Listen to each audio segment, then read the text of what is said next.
சிவபதியும் அவங்க ஃபேமிலியும் உட்கார்ந்துகிட்டு இருக்கப்ப சங்கர் சொல்றாரு, தென்னரசு உங்க வீட்டை ஏலம் விட போறானா. இத கேட்ட உடனே சிவபதி ஃபேமிலி ஷாக் ஆயிடுறாங்க. வீட்டை ஏலம் போட்டுக்கிட்டு இருக்கப்ப வேலு காரை விட்டு இறங்கி வர்றாரு. ஏலம் நடக்கிற இடத்துக்கு வீட்டை ஏலமிடுறாங்க. வீட்டோட ஆரம்ப தொகை 1 கோடி ரூபாய். 5 லட்சம் ரூபாய் டெபாசிட் பண்ணணும்னு சொல்றாங்க. சங்கர் சொல்றாரு, நான் 5 லட்சம் ரூபாய் டெபாசிட் பண்றேன். சங்கர் சொல்றாரு, நீ ஏலம் எடு வேலு. வேலு சொல்றாரு, 1,45,00,000. தென்னரசு உட்கார்ந்துகிட்டு ஒருத்தருக்கு கண்ணடிச்சு செய்கை மூலியமா சொல்றாரு.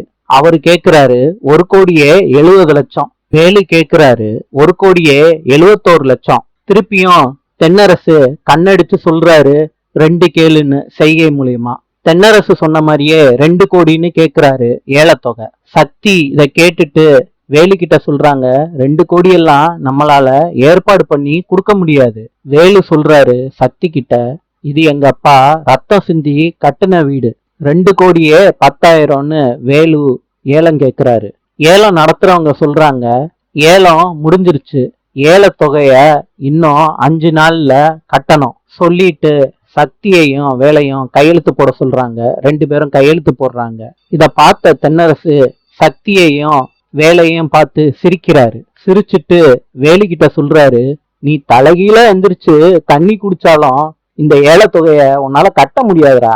இத கேட்ட வேலு தென்னரச முறைச்சு பாக்குறாரு. நாளை சந்திப்போம்.